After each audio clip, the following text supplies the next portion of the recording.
Todos los siglos, todas las voces, toda la memoria.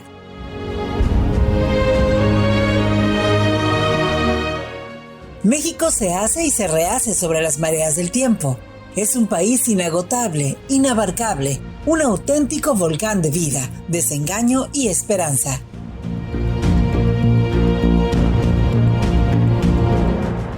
México, historia y leyenda, convoca los testimonios de lo real y lo imaginario, bajo el amparo de la palabra.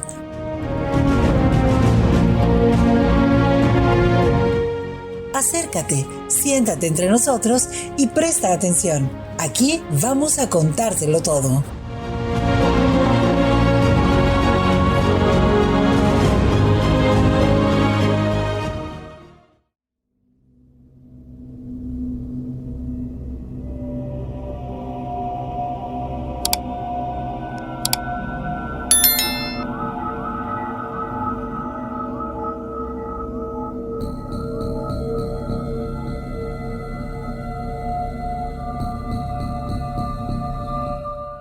El 29 de noviembre de 1617, el rey de España, don Felipe IV, autorizaba la fundación de una nueva población en el mundo americano. Un año después, el virrey Diego Fernández de Córdoba hacía buena aquella proclamación, fundando en lo que hoy conocemos como el estado de Veracruz, específicamente en un lugar conocido como Lomas de Huilango, la actual ciudad de Córdoba.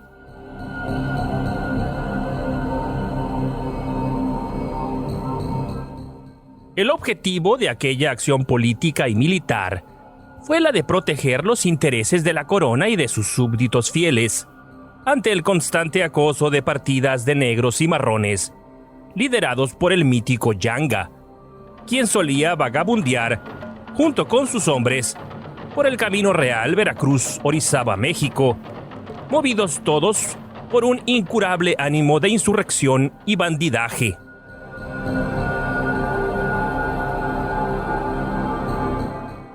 En este lugar, conocido hoy en día por ser una vibrante mezcla de culturas, colores, sabores, presencias inasibles de todo gesto humano, sucedió hace muchos años, así lo afirma la leyenda, tantos años que se nos vuelven siglos, un suceso que no merece otro adjetivo que no sea el de extraordinario.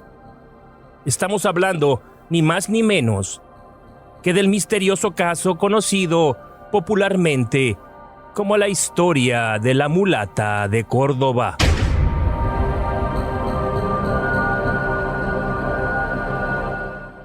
Esta mulata, en esto coinciden todas las fuentes, era bella por los cuatro costados.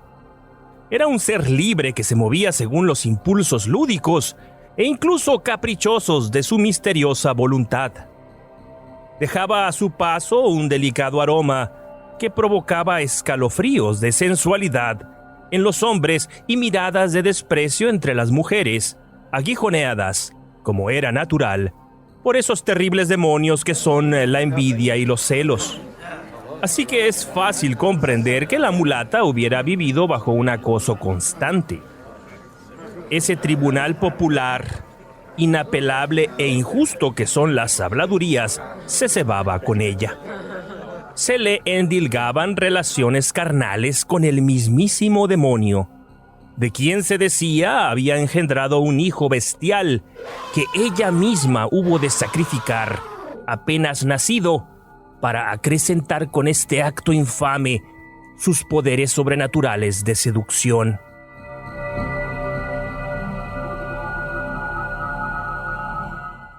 Se le atribuía a ella y solo a ella la responsabilidad por todos los males que acontecieran en aquella villa.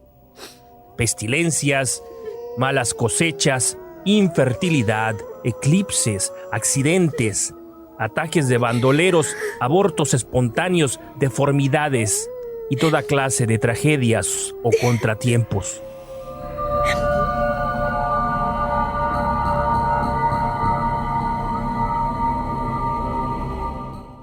La mujer parecía ya muy curtida por el irrefrenable agobio de la gente.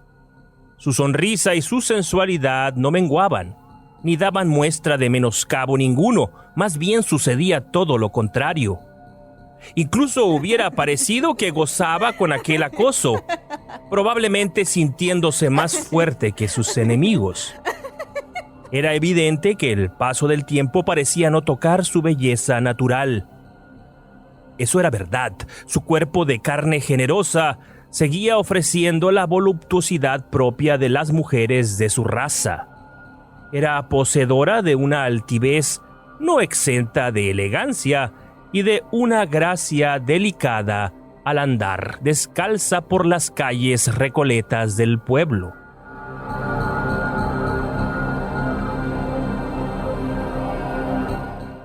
Pero la maldad de la gente no conoce descanso, y una vez que la turba se ha propuesto dirigir sus fuerzas hacia alguien, no descansará hasta ver a aquella víctima propiciatoria colgando de una soga o retorciéndose de dolor sobre una pira infame para regocijo de la chusma.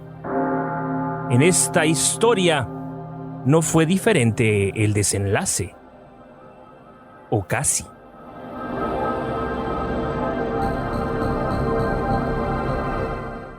Las causas de la aprehensión de la mulata de Córdoba no han quedado nunca del todo claras.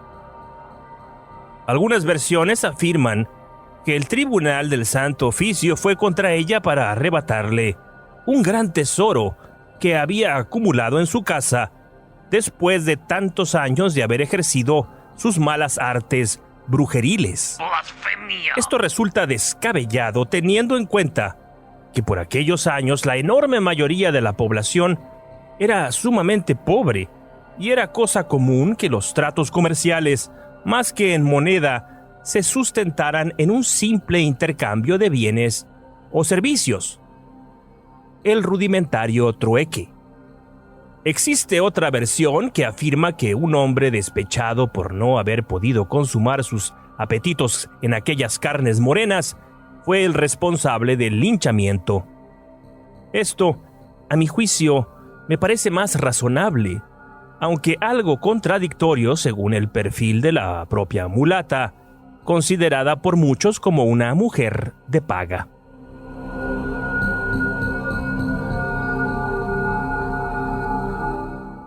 Finalmente, la tercera versión popular afirma que fueron las esposas celosas, fastidiadas por la exuberancia de aquel cuerpo que a los 50 años seguía mostrando redondeces y jovialidad inusitados, quienes atizaron el fuego justiciero de los tribunales eclesiásticos.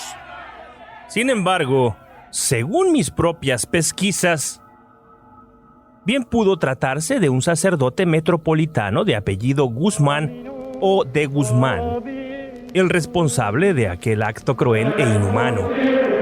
Se dice que el clérigo, un peninsular de porte recio y temperamento sanguíneo, sostuvo amores ilícitos con la mujer. Tironeado por las fuerzas desatadas de la pasión y el deber místico de su vocación, hubo de poner fin a su suplicio de la peor manera posible, condenando al fuego purificador a quien él creía era la causa de sus desvíos morales. El caso es que el Tribunal de la Santa Inquisición alzó su espada de hierro contra ella.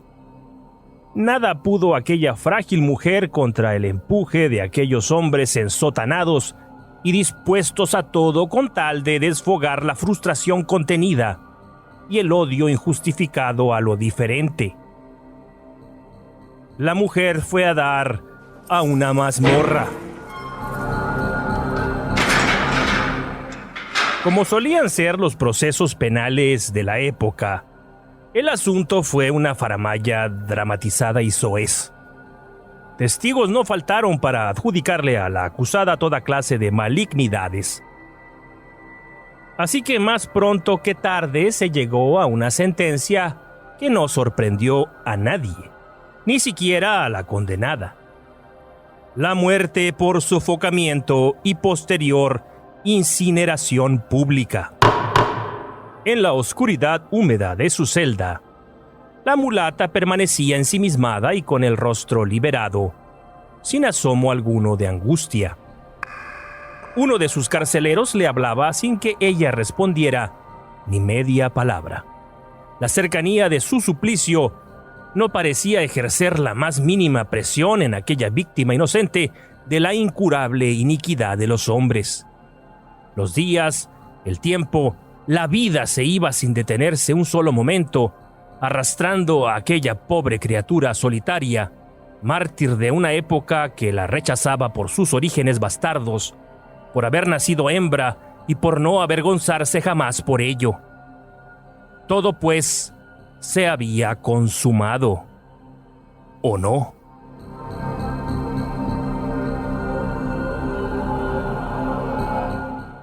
Entonces sucedió lo impensable. La mujer se puso de pie y se acercó al ventanuco de la puerta para hablarle a su carcelero. El hombre dio un salto porque se encontraba dormido de pie, recargado sobre un pesado mosquete. Tardó en darse cuenta de lo que ocurría. La mujer le habló con una voz cálida y tranquila. El carcelero sintió un escalofrío al percibir el aliento dulce de la prisionera.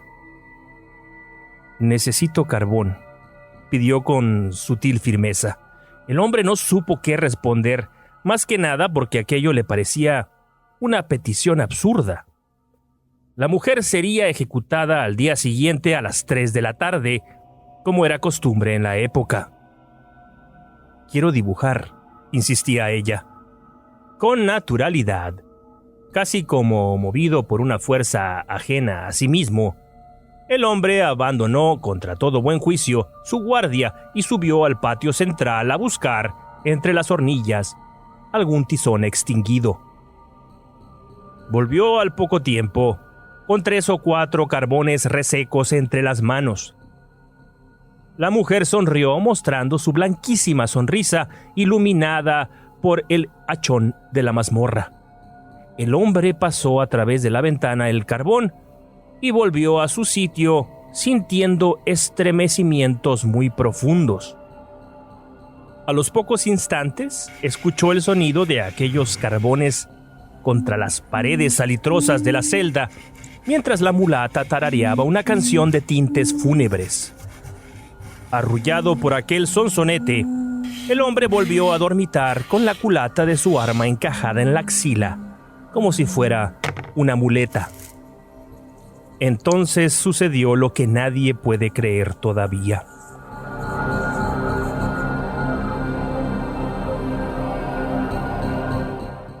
La mulata le habló de nuevo al hombre, dando gritos y haciendo aspavientos.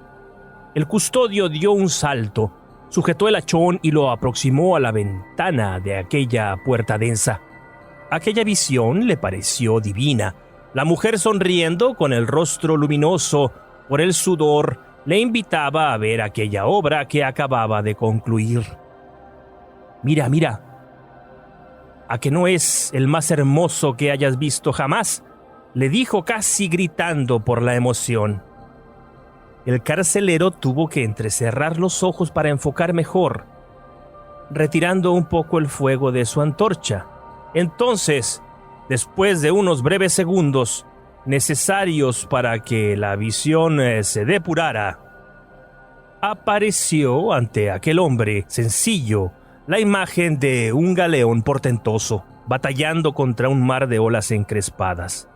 «¿Qué te parece?», preguntó la mulata. El hombre no podía dejar de observar aquel dibujo, como si fuera algo más, como si a través de él pudiera ver más allá, atravesar los gruesos muros salobres y alcanzar contra el horizonte las aguas del océano.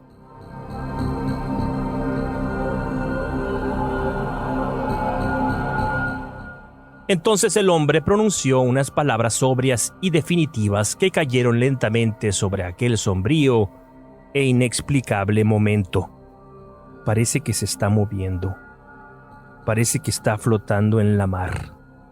dijo sin poder contener una emoción tan intensa que le hizo orinarse encima. La mulata soltó una carcajada que no era de este mundo mientras su piel oscura se unía al muro como una sombra, como la tinta al papel, como una noche definitiva cayendo sobre un mundo ajeno e impenetrable para los mortales.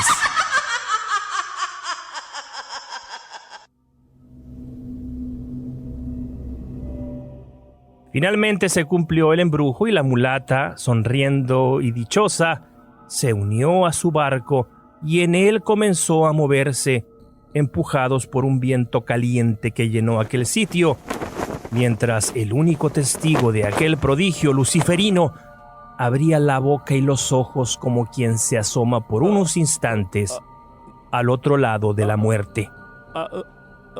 De pronto se detuvo el viento que borró aquel mural que nadie vio jamás, salvo el único testigo de aquel prodigio sin nombre.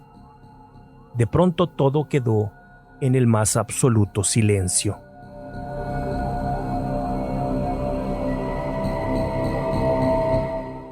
Como era natural, las autoridades pensaron que aquello había sido obra del propio guardián, que habiendo cedido a los encantos de la mulata había terminado por liberarla. Pagó caro su mala fortuna, pues fue a dar con los huesos al mismo calabozo, donde durante 7 años y unos cuantos meses tuvo que permanecer pagando por una complicidad inexistente.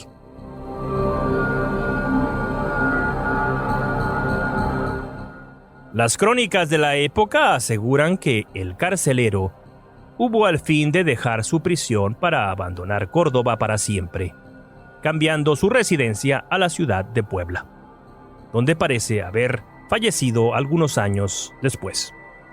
Sin embargo, otros afirman que no fue así, que habiendo cumplido su sentencia, aquel hombre, que suponemos joven, hubo de unirse a la Orden de los Mendicantes, de la cual formó parte como hermano lego hasta el día de su muerte. También se afirma que no volvió a tocar jamás el tema con nadie, salvo con su confesor, quien se afirma también, al ser preguntado por el asunto, solía decir, muchos años después: desde el día en que conocí a aquel hombre, no he dejado de rezar desesperadamente todas las noches por la salvación de mi alma.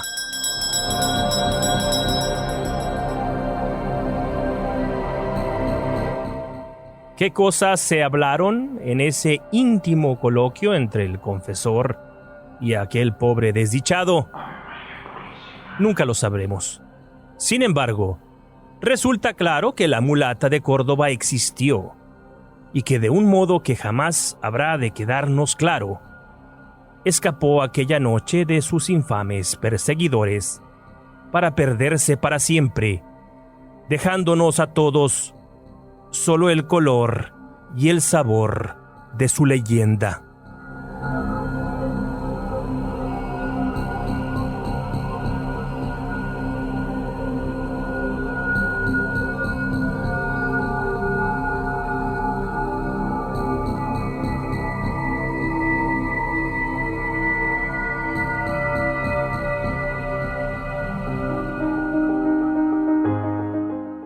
Esto fue México, Historia y Leyenda. Escrito, narrado y editado por Alex Ramírez Arballo. Locución de Alicia Terán Orduño.